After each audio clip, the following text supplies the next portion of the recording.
He rode 1,000 miles to keep a promise he made to a 13-year-old Apache girl standing over the bodies of her murdered family. 3 years later, Caleb Mercer's life depended on whether she had believed him when he said he would come back. Before we continue, don't forget to subscribe to the channel, like the video, and comment where in the world you're watching from. Let's go. The desert wind carried dust and memory across the barren landscape of the Arizona Territory as Caleb Mercer rode his worn buckskin mare toward the setting sun. At 42 years old, he had spent the better part of 2 decades drifting from ranch to ranch, cattle drive to cattle drive, never staying long enough to put down roots, never caring enough to try. But something had changed in him 3 years ago. Something that had planted itself in his chest like a mesquite seed and refused to stop growing no matter how hard he tried to ignore it. The promise he had made to a frightened Apache girl in the shadow of the Dragoon Mountains haunted him still, and now, after 1,000 miles of riding through hostile territory, he was finally close enough to keep it. Before we continue this incredible journey, make sure you're subscribed and tell us in the comments where you're watching from today. Trust me, you won't want to miss what happens next. The year was 1882, and the frontier was a place where men made their fortunes or lost their lives with equal frequency. Caleb had done neither, content to exist in the space between prosperity and destruction, asking nothing from the world except to be left alone with his regrets. He had been a different man once, younger and full of hope, before the war took everything he loved and left him hollow as a dried-out riverbed. His wife Eleanor had died of fever while he was away fighting, and their infant son had followed her into the ground 3 days later. When Caleb returned to find 2 wooden crosses where his family should have been, something inside him had simply stopped working. For 15 years after that, he wandered. He worked cattle in Texas and Kansas, rode shotgun on stagecoaches through New Mexico, even spent one miserable winter panning for gold in Colorado before the cold drove him south again. He never stayed anywhere long enough for people to learn his name, never allowed himself to care about anything or anyone. The emptiness was easier than the pain, and Caleb had become an expert at keeping the world at arm's length. Then came the day that changed everything. He had been riding through the Chiricahua Apache territory, a foolish route that most white men avoided with good reason. The army had been hunting Geronimo and his band for years, and tensions between settlers and the Apache people had reached a breaking point. But Caleb had never been one to take the safe path when a shorter one presented itself, and besides, he had stopped caring about his own survival long before that autumn morning. The smoke rose from behind a ridge of red rocks, and Caleb might have ignored it entirely if not for the sound that accompanied it. A child's scream, high and terrified, cut through the desert silence like a knife. His mare's ears flattened against her skull, and every instinct told him to ride in the opposite direction. Whatever was happening over that ridge was none of his business. He had learned long ago that getting involved in other people's troubles only led to pain. But his hands pulled the reins without his permission, and before he could talk himself out of it, Caleb was guiding his horse toward the source of the sound. What he found on the other side of those rocks would haunt his dreams for years to come. A small Apache camp lay in ruins, wickiups burning, bodies scattered across the sand like broken dolls. Army soldiers, or men dressed as soldiers anyway, were moving through the destruction, taking what they wanted and destroying what they could not carry. Later, Caleb would learn that these were not regular cavalry, but a rogue patrol led by a brutal sergeant named Wade Hollister, men who had taken the conflict with the Apache as license to commit atrocities that would have made their commanding officers sick with shame. In the center of the carnage stood a girl, perhaps 12 or 13 years old, her dark hair wild around her face and her eyes wide with terror. One of the soldiers had grabbed her by the arm and was dragging her toward the horses while she kicked and screamed in a language Caleb did not understand. Something about the scene reached into the dead place inside him and found a spark he thought had been extinguished forever. His hand moved to his rifle before his mind could catch up with his body. The shot took the soldier in the shoulder, spinning him around and dropping him to the sand. In the chaos that followed, Caleb found himself acting on instincts he had buried since the war, moving and shooting with a precision that surprised even him.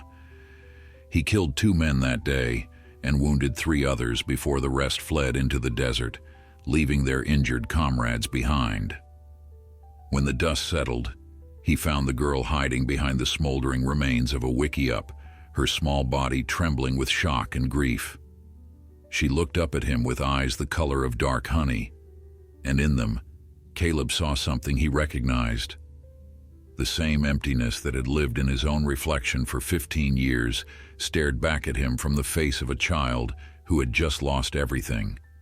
He dismounted slowly, keeping his hands visible, and approached her the way he would a frightened horse. She did not run, though he could see she wanted to. Perhaps she was too exhausted from terror, or perhaps she sensed that this strange white man meant her no harm.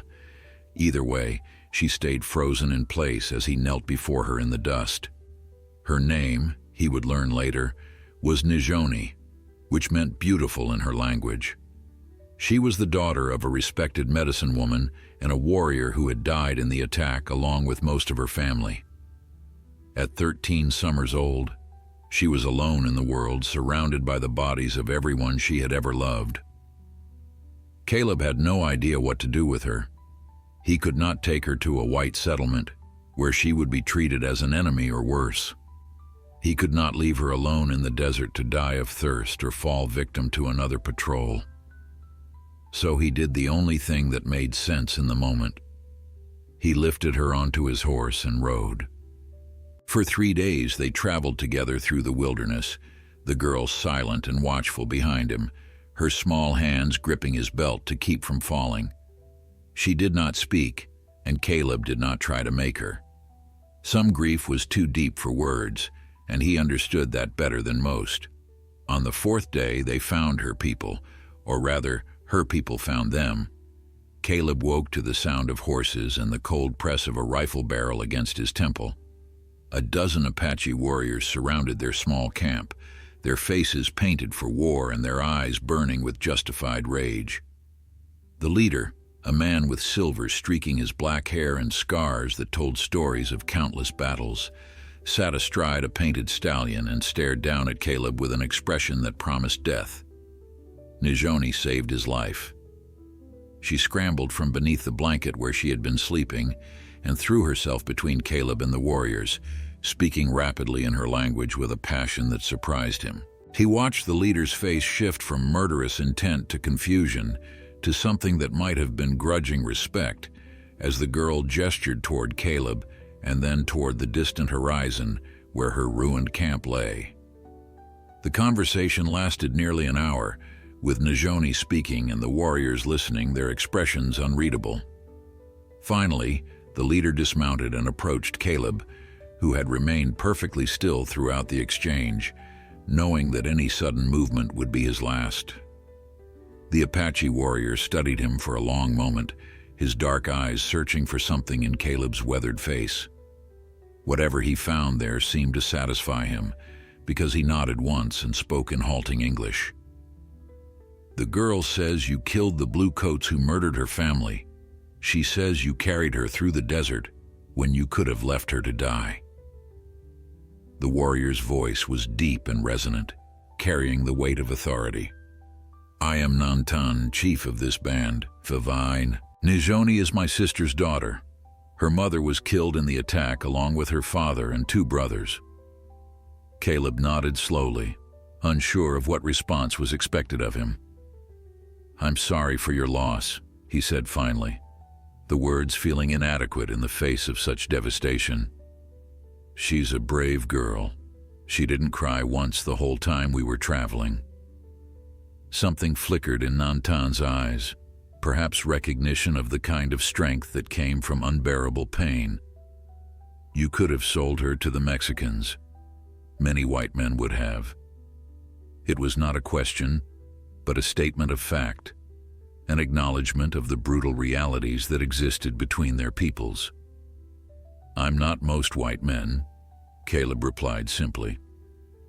Nantan studied him for another long moment, then turned and spoke to his warriors in Apache. The tension that had filled the air began to dissipate as weapons were lowered and expressions softened from hostile to merely watchful. When the chief turned back to Caleb, there was something almost like warmth in his gaze. "You will come with us. You will eat with us and rest. Then you will go, and we will not speak of this meeting to anyone." He paused, and his voice grew heavy with meaning. "But know this, white man. You have given my niece back to her people. Among the Apache, such a debt is not forgotten." Caleb spent 2 weeks with Nantan's band, recovering from the exhaustion of his journey and learning what he could about the people he had inadvertently become entangled with. They were not the savages that white settlers described in their fearful whispers. They were a people fighting for survival against an enemy that vastly outnumbered them, using the only tactics available to those who faced extinction. During those weeks, Nijoni began to emerge from her shell of grief. She followed Caleb everywhere, watching him with those dark honey eyes as he helped with camp chores and learned to communicate through gestures and broken phrases. She taught him words in her language, laughing at his terrible pronunciation, and he found himself smiling for the first time in years. On the night before he was to leave, she came to him as he sat beside the fire, staring into the flames the way he had done countless times before, on countless lonely nights. She settled beside him without speaking, her small shoulder pressing against his arm, and together they watched the sparks dance toward the star-filled sky. "You go tomorrow," she said finally, her English still uncertain but improving daily. "Back to your people." "I don't have people," Caleb replied. "Haven't for a long time." She considered this for a moment, her young face serious in the firelight. "Everyone has people. Sometimes we just have to find them." The wisdom in her words struck him like a physical blow. This child, who had lost everything, still believed in connection, in belonging, in the possibility of finding a place in the world. Meanwhile, he had spent 15 years running from the very things she still hoped to find.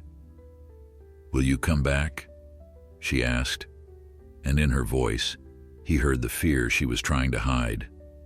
The fear of being abandoned again, of losing someone else she had begun to care for. Caleb looked down at her, at this fierce, brave girl who had somehow cracked open the armor he had built around his heart. He thought of Eleanor, and the son he had never held, of all the years he had wasted wandering through a life he did not want. And he made a decision that would change everything. "I promise," he said, the words feeling strange on his tongue after so many years of making no promises to anyone. "I don't know when, and I don't know how, but I'll come back for you, Nijoni. That's my word." She looked up at him, searching his face for the truth of his statement. Whatever she found there seemed to satisfy her, because she nodded solemnly and leaned her head against his shoulder. "I will wait," she said simply, "however long it takes." The next morning, Caleb rode away from the Apache camp with Nantan's blessing and a heavy heart. He looked back only once, to see Nijoni standing at the edge of the camp, her hand raised in farewell, her figure growing smaller and smaller until the desert swallowed her completely. He had made a promise. Now he just had to figure out how to keep it. 3 years passed, like sand through an hourglass, each grain carrying Caleb further from the promise he had made and closer to the despair that had defined his existence before Nijoni entered his life. He had intended to return within months, to find a way to check on the girl and ensure she was safe and cared for among her people. But the frontier had other plans for him, as it always did for men who dared to make promises they were not certain they could keep. The trouble started in Tombstone, where Caleb had gone seeking work as a ranch hand on one of the large cattle operations that had sprung up in the territory. He had been there less than a week when he crossed paths with a man he had hoped never to see again. Wade Hollister, the sergeant who had led the massacre at Nijoni's camp, had survived his wounds and deserted from the army.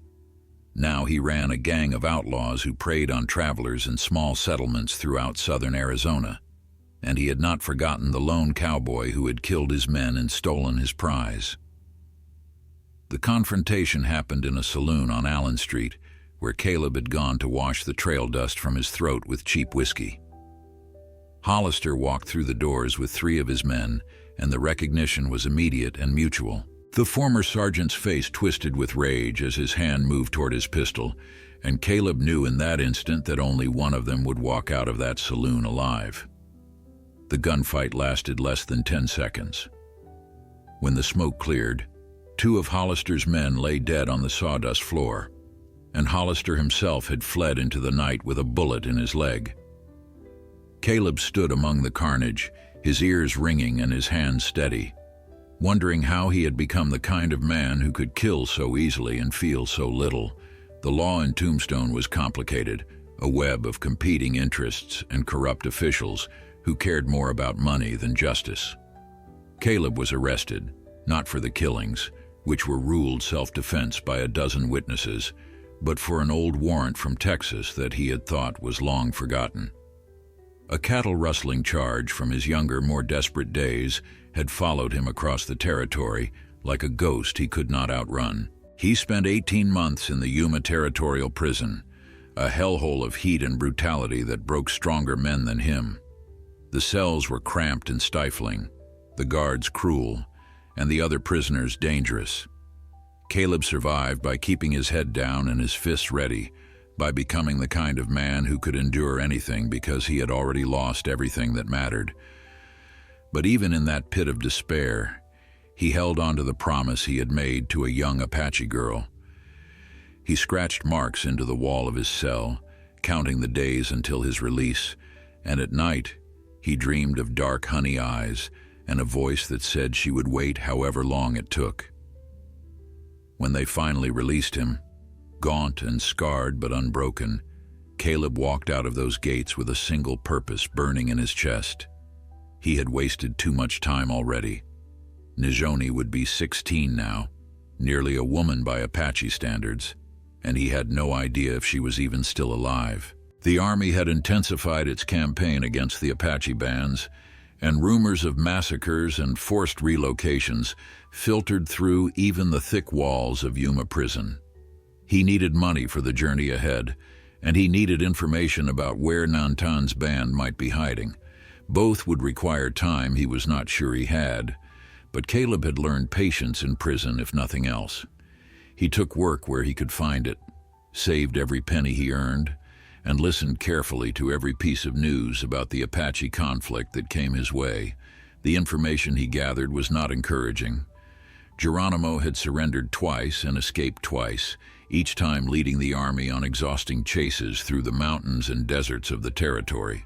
Nantan's band had been spotted several times, always moving, always staying one step ahead of the cavalry patrols that hunted them relentlessly. Some reports said they had fled to Mexico. Others claimed they had been captured and sent to the reservation at San Carlos. Still others whispered that they had been wiped out entirely, another casualty of the endless war between two peoples who could not find a way to share the land. Caleb refused to believe the worst. Nijoni was alive.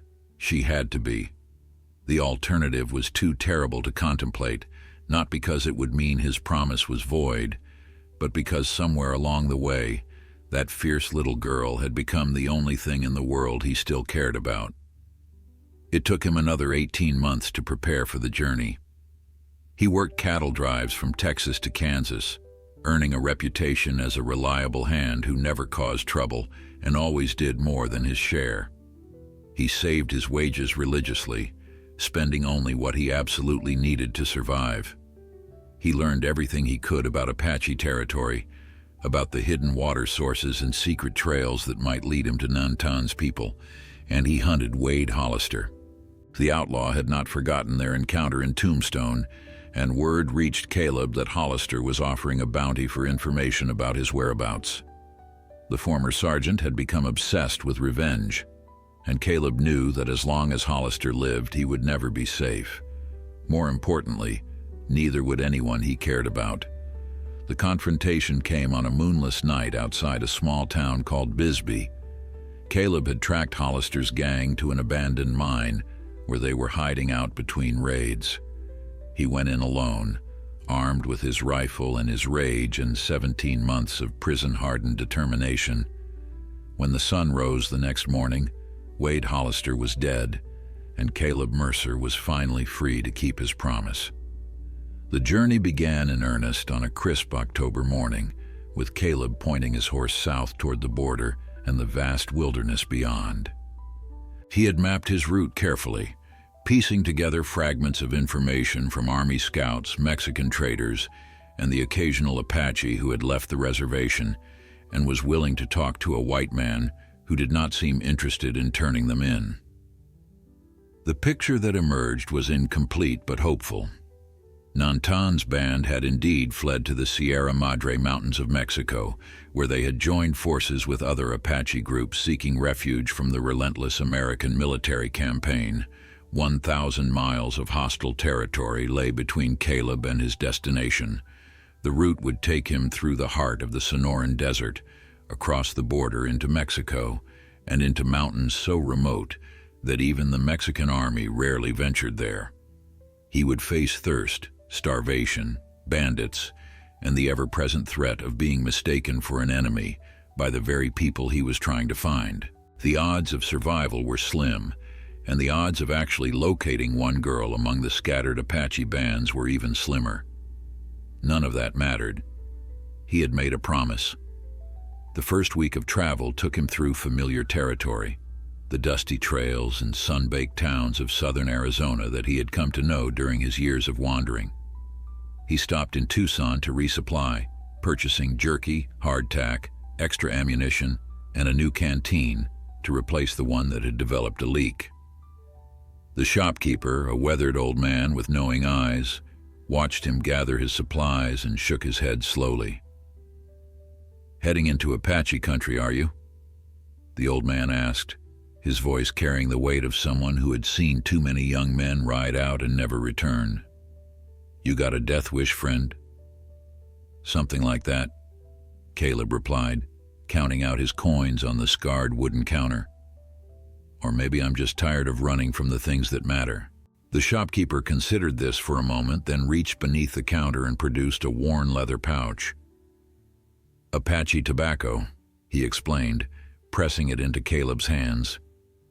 "If you find them before they find you, this might buy you enough time to explain yourself.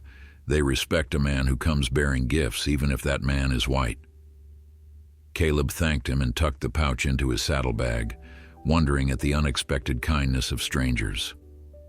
Perhaps the world was not as cold and indifferent as he had believed for so long. Perhaps there were still good people scattered among the desperate and the cruel, waiting to be discovered by those willing to look. The desert crossing nearly killed him. He had underestimated the brutality of the Sonoran in autumn, when the days still blazed with murderous heat, and the nights dropped to freezing temperatures that left frost on his blanket. His water ran low on the third day, and he was forced to dig for moisture in a dry stream bed, sucking precious drops from the sand like a man possessed. His horse suffered alongside him, her ribs growing more prominent with each passing mile, her steps slower and more labored as the terrain took its toll. On the fifth day, he found an oasis, a small spring hidden in a canyon that did not appear on any of his maps. He let his mare drink her fill while he refilled his canteens and rested in the shade of a cottonwood tree, the first real shade he had experienced in days. It was there, in that unexpected paradise, that he encountered the first sign that he was on the right track. The remains of an Apache camp lay scattered around the spring, abandoned but not ancient. The fire pit still held ash that had not yet been scattered by the wind, and he found footprints in the mud near the water's edge that could not have been more than a week old. Someone had been here recently, and the signs pointed south toward the Mexican border. Hope flared in Caleb's chest, a sensation so unfamiliar that he almost did not recognize it. For 3 years, he had been chasing a ghost, a memory of a promise made in firelight to a grieving child. Now, for the first time, that ghost seemed to be taking solid form, leading him forward through the wilderness like a beacon in the darkness. He crossed into Mexico 3 days later, fording the shallow Rio Grande at a spot where the water barely reached his horse's belly. The landscape changed almost immediately, the flat desert giving way to rolling hills dotted with mesquite and juniper. In the distance, the Sierra Madre Mountains rose like a fortress against the sky, their peaks shrouded in clouds that promised cooler temperatures and more abundant water. The Mexican villages he passed through were small and suspicious, their inhabitants unaccustomed to lone American cowboys riding through their territory with purpose in their eyes. He bought food and information where he could, trading coins and labor for beans, tortillas, and rumors about the Apache bands that lived in the mountains above. An old woman in a village called Agua Prieta told him about a group of Apache who traded with her people occasionally, coming down from the mountains to exchange hides and herbs for metal tools and cloth. She described a chief with silver in his hair and a young woman who served as translator, her Spanish as fluent as her native tongue. Caleb's heart pounded as he listened. A young woman who spoke Spanish. It could be anyone, but something in his gut told him it was Nijoni. She had always been quick, always eager to learn, and 3 years was plenty of time to master a new language for a girl of her intelligence. He asked the old woman where the Apache camp was located, but she shook her head and refused to say more. The mountain people had been good to her village, she explained, and she would not betray their location to a stranger, no matter how much money he offered. Caleb did not press her. He understood loyalty, and he respected it. Instead, he thanked her for the information she had shared and rode toward the mountains, trusting that fate would guide him the rest of the way. The Sierra Madre Mountains were unlike anything Caleb had experienced in all his years of wandering the frontier. The peaks rose thousands of feet above the desert floor, their slopes covered with pine forests that seemed impossibly green after the brown desolation he had crossed to reach them. Streams tumbled down from hidden springs, their water so cold and clear that it hurt his teeth to drink. The air grew thinner as he climbed, and his mare labored beneath him, her breath coming in great white plumes in the mountain chill. He traveled for 2 weeks through that wilderness, following trails that seemed to appear and disappear at random, trusting his instincts and the occasional sign that told him others had passed this way before. The Apache were masters of concealment, leaving traces so subtle that only the most experienced tracker could detect them. A broken branch here, a scuffed rock there, patterns in the forest floor that spoke of human passage to those who knew how to read them. Caleb had learned to read such signs during his years on the frontier, but the Apache were better at hiding than he was at finding. Several times he lost the trail entirely and was forced to backtrack, searching for hours until he picked up the thread again. The frustration gnawed at him, but he refused to let it turn to despair. He had come too far and sacrificed too much to give up now. On the 15th day in the mountains, he woke to find himself surrounded.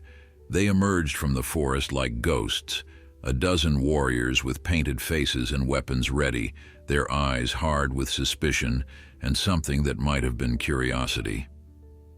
Caleb remained perfectly still, his hands raised to show he held no weapon, his heart pounding against his ribs like a trapped animal. He had known this moment would come eventually, had prepared himself for it as best he could. But nothing could truly prepare a man for the experience of facing death in the form of men who had every reason to hate him. The leader of the group was younger than Nantan, perhaps 30 years old, with a lean face and eyes that missed nothing. He approached Caleb slowly, his rifle never wavering from its target, and spoke in Apache, his tone sharp and demanding. Caleb did not understand the words, but he understood the intent. Slowly, carefully, he reached into his saddlebag and produced the pouch of Apache tobacco the shopkeeper in Tucson had given him. He held it out with both hands, a gesture of peace and respect that he hoped would translate across the gulf between their peoples. The young warrior took the pouch and examined its contents, his expression unreadable. He spoke again, this time in broken Spanish, asking what a white man was doing alone in these mountains, so far from his own kind. Caleb answered in the same language, his Spanish rough but serviceable after months of practice in the Mexican villages below. He told them he was looking for a band led by a chief named Nantan, that he had come to fulfill a promise made 3 years ago to a girl named Nijoni. He spoke of the massacre he had interrupted, of the soldiers he had killed, of the weeks he had spent among their people before riding away with words of farewell on his lips and a vow in his heart. The warriors listened in silence, their faces giving nothing away. When Caleb finished speaking, the young leader turned to confer with his companions in rapid Apache, their voices low and intense. The discussion lasted several minutes, during which Caleb remained motionless, acutely aware that his life hung in the balance of their deliberation. Finally, the young warrior turned back to him and spoke a single word in Spanish. "Come." They traveled for 2 days, deeper into the mountains than Caleb had dared to venture alone. The warriors moved with a speed and surety that left him struggling to keep pace, their knowledge of the terrain so intimate that they seemed to flow through the forest like water through a streambed.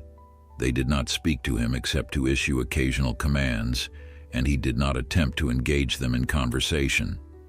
Trust, he understood, would have to be earned through actions rather than words. On the evening of the second day, they crested a ridge and looked down into a hidden valley that took Caleb's breath away. A village spread across the valley floor, dozens of wickiups arranged in careful clusters around a central fire pit. Smoke rose from cooking fires, children played among the dwellings, and the sounds of daily life drifted up to where he stood, frozen in wonder at the sight before him. He had found them. After 3 years of waiting, 18 months of prison, and 1,000 miles of travel through some of the most hostile terrain on the continent, he had finally found Nijoni's people. The descent into the valley felt like a dream, each step carrying him closer to the moment he had imagined countless times during the long nights in his prison cell. He scanned the faces of the people who emerged from their homes to watch the strange procession, searching for the dark honey eyes that had haunted his dreams for so long. And then he saw her. She stood near the central fire pit, her back straight and her head held high, watching his approach with an expression that mingled disbelief with something that looked like joy. She was taller than he remembered. Her childish features matured into those of a young woman, but there was no mistaking her. Nijoni, the girl he had saved, the girl who had saved him in return simply by existing, by giving him something to believe in when belief had seemed impossible. Their eyes met across the distance, and Caleb felt something break open inside him, something that had been locked away for so long he had forgotten it existed.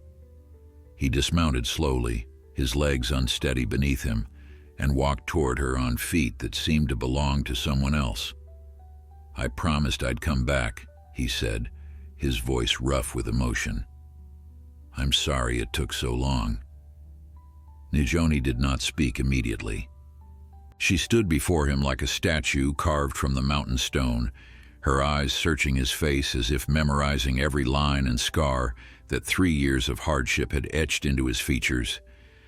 The silence stretched between them, filled with the weight of everything that had happened since they had last stood face to face in the light of a campfire, so many miles and so many sorrows ago. Then she moved, closing the distance between them in 3 quick steps, and threw her arms around him with a force that nearly knocked him backward. She was crying, he realized, her tears soaking through his dusty shirt, as her shoulders shook with sobs she had clearly been holding back since the moment she recognized him. He wrapped his arms around her and held on, his own eyes burning with emotions he had thought himself incapable of feeling anymore. "You came back," she whispered against his chest, her voice muffled but clear enough for him to hear. "I knew you would." I told everyone you would, but they did not believe me. They said white men do not keep promises to Apache girls, but I knew. I'm sorry, Caleb said again, the words feeling inadequate but necessary. I tried to come sooner. Things happened that I couldn't control, but I never stopped thinking about you, never stopped planning to return. She pulled back and looked up at him, her dark honey eyes wet with tears but blazing with a fierce joy that made his heart ache. She was beautiful, he realized with a start. Not just pretty the way children sometimes are, but truly beautiful in the way of women who have faced hardship and emerged stronger for it. The 3 years had transformed her from a frightened girl into something remarkable. You are here now, she said simply. That is what matters. The reunion was interrupted by the arrival of Nantan, who emerged from one of the larger wiki-ups and made his way toward them with the deliberate stride of a man accustomed to being obeyed. He looked older than Caleb remembered, the silver in his hair more pronounced and deep lines carved around his eyes and mouth. The years of running, of fighting, of watching his people dwindle had taken their toll on the proud chief. But his eyes were still sharp, and they fixed on Caleb with an intensity that demanded attention. He stopped a few feet away and studied the cowboy in silence, his expression unreadable. The entire village seemed to hold its breath, waiting to see how their leader would react to this unexpected visitor. The white man returns, Nantan said finally, his English improved from their last meeting. My warriors tell me you claim to have kept a promise. Is this true? It's true, Caleb replied, meeting the chief's gaze without flinching. I told Nijoni I would come back for her. It took longer than I intended, but I'm here. 3 summers, Nantan observed. 3 summers of running, of hiding, of burying our dead. 3 summers of wondering if the man who saved my niece was just another white man who speaks words he does not mean. He paused, his eyes narrowing. Why should I believe you are different? It was a fair question, and Caleb considered his answer carefully before speaking. Because I have nothing to gain by being here except keeping my word. I didn't come for gold or land or glory. I came because I made a promise to a girl who had lost everything, and because keeping that promise is the only thing that's made sense to me in 20 years. Nantan was silent for a long moment, his face giving nothing away. Then, slowly, the ghost of a smile touched his weathered features. You speak truth, he said. I can see it in your eyes. You are not like the others. He turned to address the gathered villagers in Apache, his voice carrying across the valley with the authority of a man born to lead. Caleb did not understand the words, but he saw the tension drain from the faces around him, replaced by curiosity and, in some cases, something approaching welcome. You will stay with us, Nantan said, turning back to Caleb. You will eat our food, sleep in our camp, and prove that your words are not empty. My niece has waited 3 years for you. She has refused offers of marriage from warriors who would have given her honor and security because she believed you would return.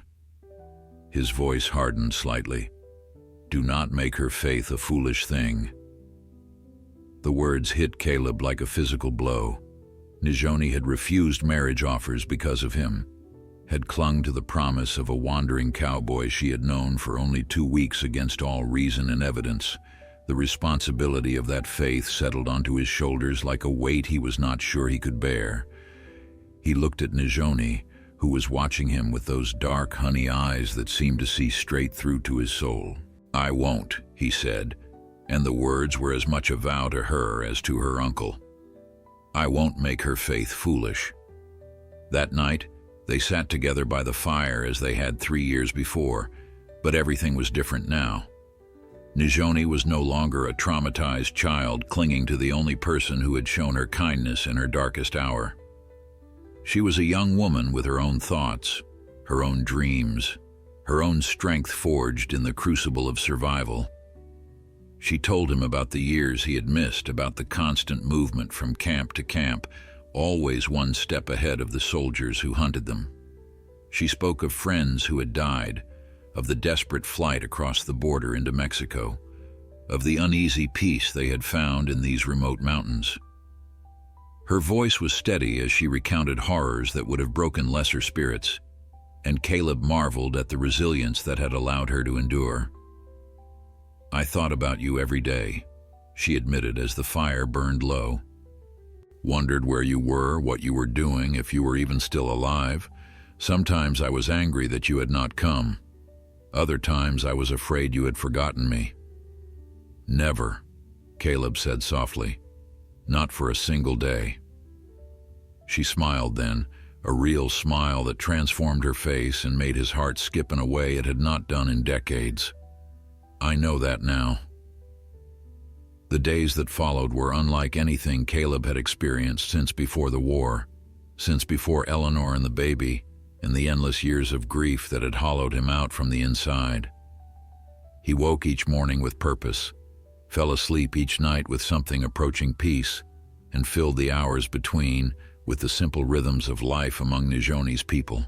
He helped with the hunting when they would allow him, learned to repair the wickiups when storms damaged them, and slowly, gradually, began to earn the trust of those who had every reason to despise him simply for the color of his skin. Nijoni was his constant companion and translator, bridging the gap between his world and hers with patience and grace that continued to astonish him. She taught him words in Apache, laughing at his clumsy pronunciation, just as she had when she was 13. But now there was something different in her laughter, something warmer, more intimate, that made him acutely aware of the years that separated them and the impossibility of what he was beginning to feel. He tried to ignore it at first, to convince himself that his affection for her was merely paternal, the natural protectiveness of a man for a child he had saved. But Nijoni was no longer a child, and the feelings that stirred in his chest when she smiled at him were decidedly not paternal. It was wrong, he told himself. She was young enough to be his daughter, and he was a broken man with nothing to offer except a past full of ghosts and a future full of uncertainty. But the heart does not listen to reason, and despite his best efforts, Caleb found himself falling in love with the woman Nijoni had become. She seemed to sense the shift in him, the careful distance he tried to maintain even as they spent every waking hour together. One evening, as they walked along the stream that ran through the valley, she stopped and turned to face him with an expression that brooked no evasion. "Why do you pull away from me?" she asked directly, her dark eyes searching his face. "I feel you closing doors that were beginning to open. Have I done something wrong?" Caleb sighed, running a hand through his graying hair. "You haven't done anything wrong, Nijoni. It's me. It's this whole situation. I don't know what I'm doing here, don't know what I have any right to hope for." "What do you hope for?" she pressed, stepping closer. "Tell me the truth. You promised once that you would always be honest with me." The truth. He owed her that much, even if it damned him. "I hope for things I have no right to hope for," he said quietly. "Things that would make your uncle reach for his rifle and your people drive me out of this valley forever." Understanding dawned in her eyes, followed by something that looked remarkably like joy. "You think you are too old for me," she said. "You think the years between us are a wall that cannot be crossed. Aren't they?" She shook her head slowly, a smile playing at the corners of her lips. "Among my people, a man is judged by his deeds, not his years. You saved my life when you had nothing to gain and everything to lose. You kept a promise when breaking it would have been easier. You traveled 1,000 miles through hostile land to find me." She reached up and placed her hand on his chest, over his heart. "These are the deeds of a worthy man.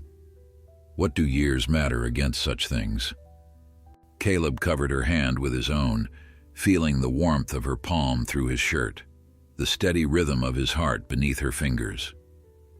"Your uncle would never allow it," he said. But even as he spoke, He felt his resistance crumbling. "My uncle knows my heart," Najoni replied. "He has known it for 3 years, since the day you rode away and I told him I would marry no other. He thinks me foolish, perhaps, but he respects my choice." She paused, her expression growing serious. "The question is not whether he will allow it. The question is whether you want it." Did he want it? The question seemed absurd. He wanted it more than he had wanted anything since Eleanor died, more than he had allowed himself to want anything in 2 decades of wandering and grief. But wanting something and deserving it were 2 different things, and Caleb was not sure he had earned the right to be happy again. "I'm a broken man," he said finally. "I've done things I'm not proud of, seen things that haunt my dreams. I can't give you the life you deserve, can't promise you safety or security or any of the things a husband should provide." Najoni's smile widened, and there was something ancient and knowing in her eyes that belied her youth. "You think I want safety? I am Apache. My people have been running and fighting since before I was born. Safety is a dream for those who have never faced death." She stepped closer still, close enough that he could smell the wood smoke in her hair and see the flecks of gold in her dark eyes.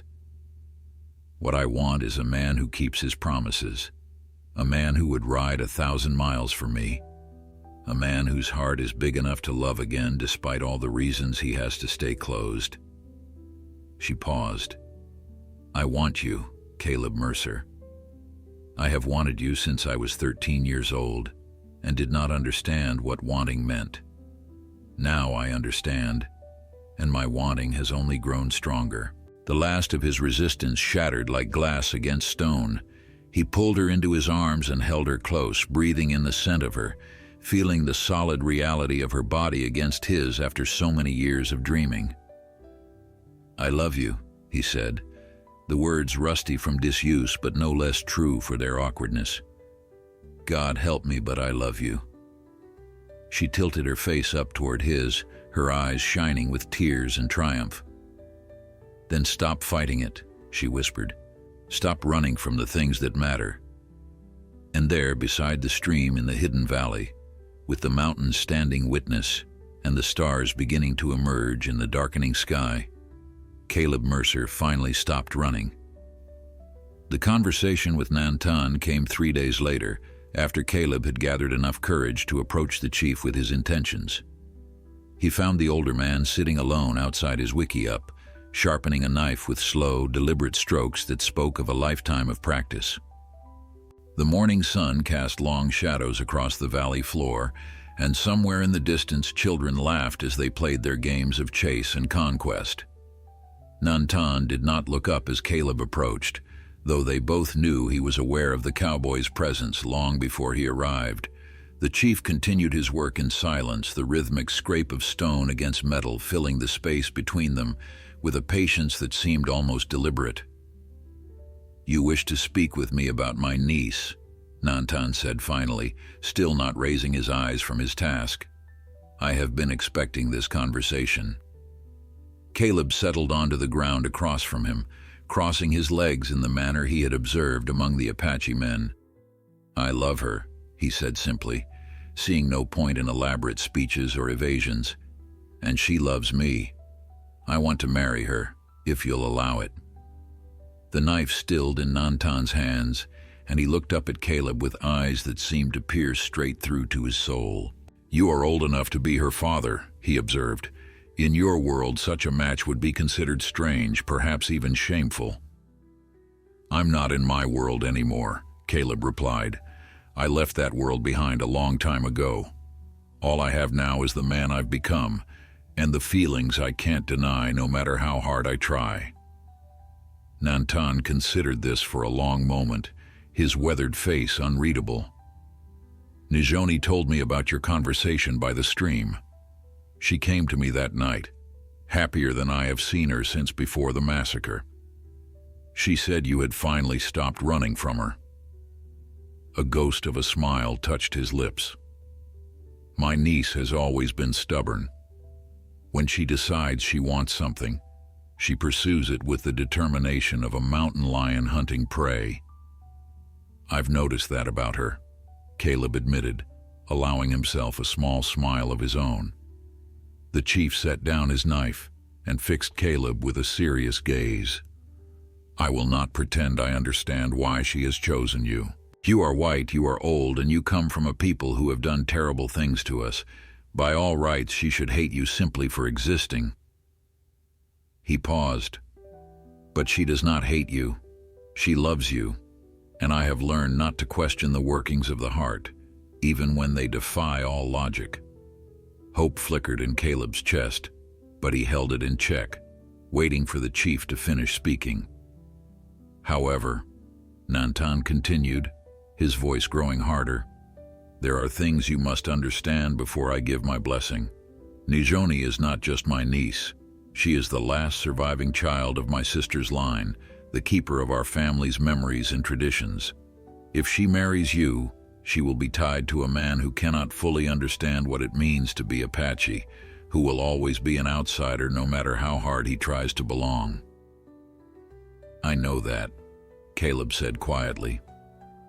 I would never ask her to give up who she is or where she comes from. Her heritage is part of what makes her the woman I love. Nantan nodded slowly. There is also the matter of the future. Our people are scattered and hunted. The life we lead here is borrowed time, a temporary peace that could be shattered at any moment. If you marry Nijoni, you marry into that uncertainty. You accept that you may be called upon to fight, to flee, perhaps even to die alongside us. I've been fighting and fleeing my whole life, Caleb replied. At least now I'd have something worth fighting for. The chief studied him for another long moment, and Caleb had the sense of being weighed and measured against some invisible standard. Whatever Nantan saw seemed to satisfy him, because he finally nodded and picked up his knife again. You have my blessing, he said, returning to his sharpening. But understand this, Caleb Mercer. If you hurt her, if you break her heart, or abandon her as so many white men have abandoned those who trusted them, I will find you. No matter how far you run or how well you hide, I will find you, and I will make you answer for the pain you have caused. The threat was delivered without heat or drama, simply a statement of fact that Caleb did not doubt for a moment. You won't have to find me, he said. If I ever hurt her, I'll come to you myself and offer you my throat. A genuine smile crossed Nantan's face, the first Caleb had ever seen from the stern chief. Good. Then we understand each other. He set down his knife and rose to his feet, extending his hand in the manner of white men. Welcome to our family, Caleb Mercer. May you bring my niece the happiness she deserves. The wedding ceremony took place 1 week later, conducted according to Apache traditions that Caleb only partially understood, but embraced with his whole heart. Nijoni wore a dress of white deerskin decorated with elaborate beadwork that her mother had made before the massacre, preserved all these years against the hope that her daughter would one day have occasion to wear it. Her dark hair hung loose around her shoulders, adorned with feathers and flowers that caught the sunlight and made her seem almost otherworldly in her beauty. Caleb wore new buckskins that the village women had made for him, his weathered face scrubbed clean, and his gray-streaked hair pulled back in the Apache style. He felt awkward and out of place, a rough cowboy playing dress-up in a world he still did not fully comprehend. But when he looked at Nijoni, when he saw the love shining in her dark honey eyes, all his self-consciousness melted away. They spoke vows in both Apache and English, pledging themselves to each other before the assembled village and the spirits of the mountains that surrounded them. And when the ceremony was complete, when they were finally and irrevocably bound together, Caleb felt something he had thought was lost forever settle into place inside him. He had found his home at last. The months that followed were the happiest of Caleb's life, a stretch of peace and contentment that seemed almost impossible after everything he had endured. He and Nijoni built their own wickiup on the edge of the village, close enough to the others for community, but far enough for the privacy that newlyweds craved. They fell into the rhythms of married life with an ease that surprised them both, learning each other's habits and preferences, negotiating the small compromises that any partnership requires.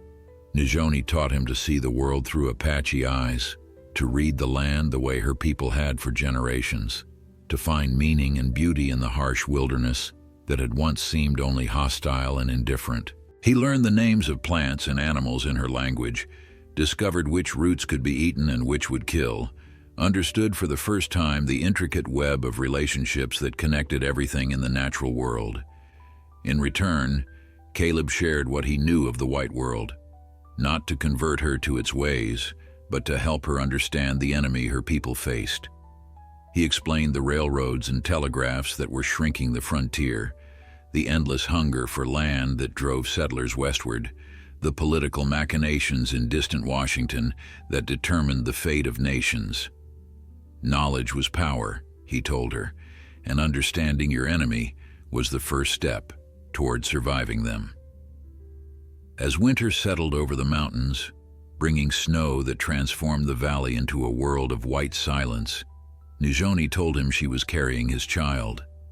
The news hit Caleb like a thunderbolt, filling him with a joy so intense it was almost painful. A child. After all these years, after losing his first son before he could even hold him, he was going to be a father again. The second chance he had never dared to hope for was growing inside the woman he loved.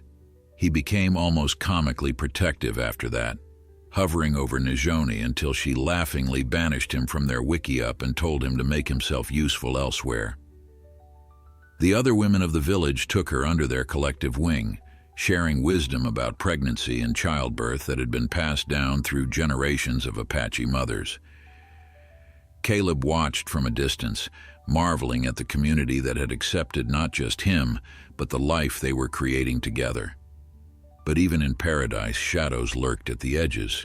The news came in early spring, carried by scouts who had ventured down from the mountains to gather intelligence about the movements of their enemies. The American Army had launched a new campaign against the remaining Apache bands, more aggressive and better coordinated than anything that had come before. General Miles had replaced General Crook, and the new commander was determined to succeed where his predecessor had failed. Thousands of soldiers were sweeping through the territory, supported by Apache scouts who had been recruited from the reservations to track their own people. Nantan called a council to discuss their options, and for the first time since his arrival, Caleb was invited to participate. He sat among the warriors and elders, acutely aware of his status as an outsider, but determined to contribute whatever he could to the people who had become his family. The discussion was grim. Their hidden valley had protected them for years, but it would not remain hidden forever. The Army's Apache scouts knew the mountains almost as well as they did, and it was only a matter of time before someone talked or some trail was discovered. They could run again, flee deeper into Mexico, but Nijoni was 6 months pregnant, and the journey would be dangerous for her and the baby. "We could fight," one of the younger warriors suggested, his voice hot with the desire for action. "Make them pay for every step they take into our territory." "And die gloriously while achieving nothing," Nantan replied wearily. "There was a time when such talk stirred my blood, but I have buried too many warriors who thought courage alone could defeat an enemy with endless soldiers and weapons we cannot match." Caleb listened as the debate continued, proposals offered and rejected, tempers flaring and subsiding. Finally, during a lull in the discussion, he spoke up. "There might be another way," he said, feeling the weight of every eye turning toward him. "Not fighting and not running. Something in between." Nantan gestured for him to continue, his expression curious but skeptical. "I know how the Army thinks," Caleb explained. "I served with them during the war, and I've watched them operate on the frontier for 20 years. They're not looking to exterminate every Apache in existence. They're looking to end the conflict, to declare victory, and go home. If we could give them that victory without actually surrendering everything that matters, we might be able to negotiate a peace that lets us survive." "You speak of surrender," the young warrior spat.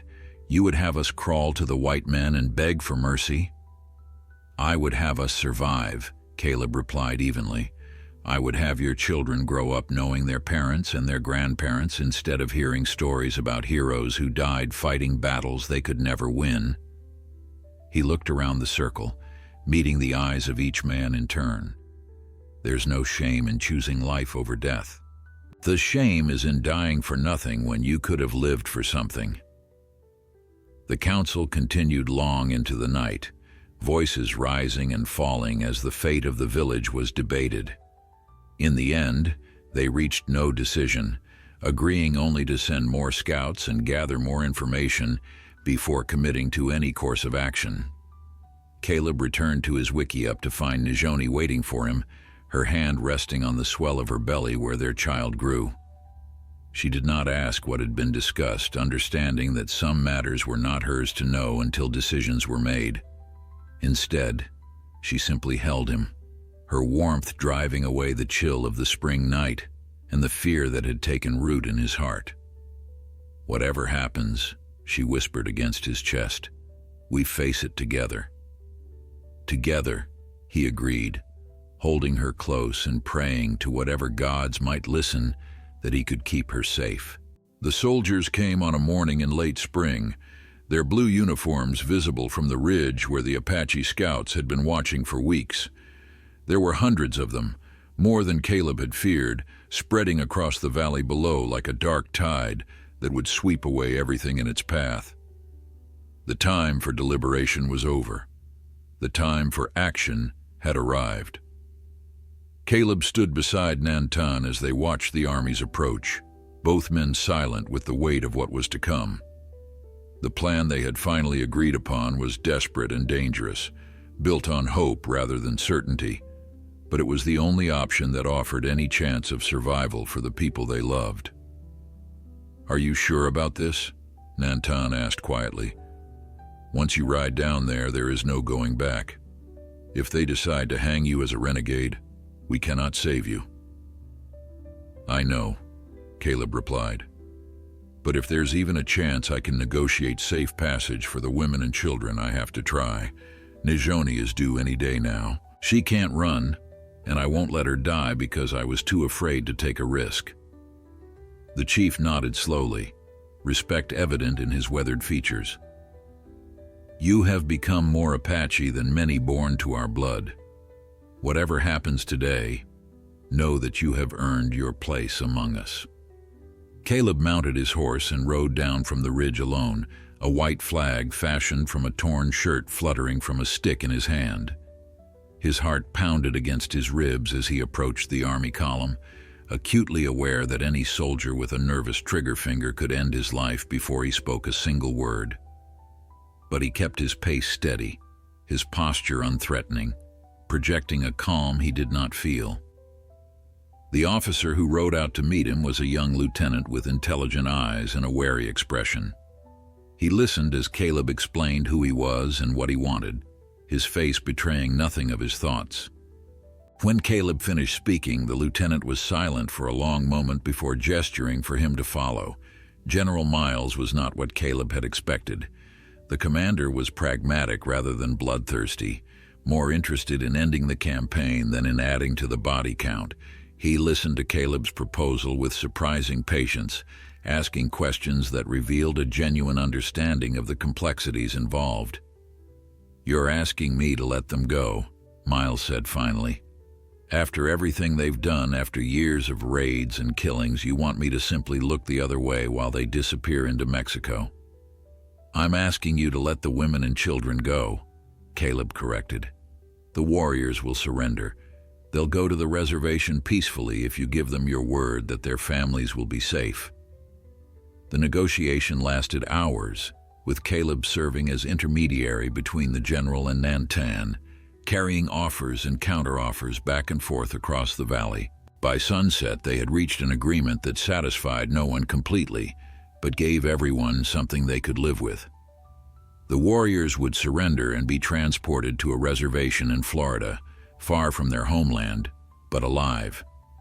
The women, children, and elderly would be allowed to remain in Mexico under the protection of the Mexican government, which had agreed to grant them sanctuary in exchange for peace along the border.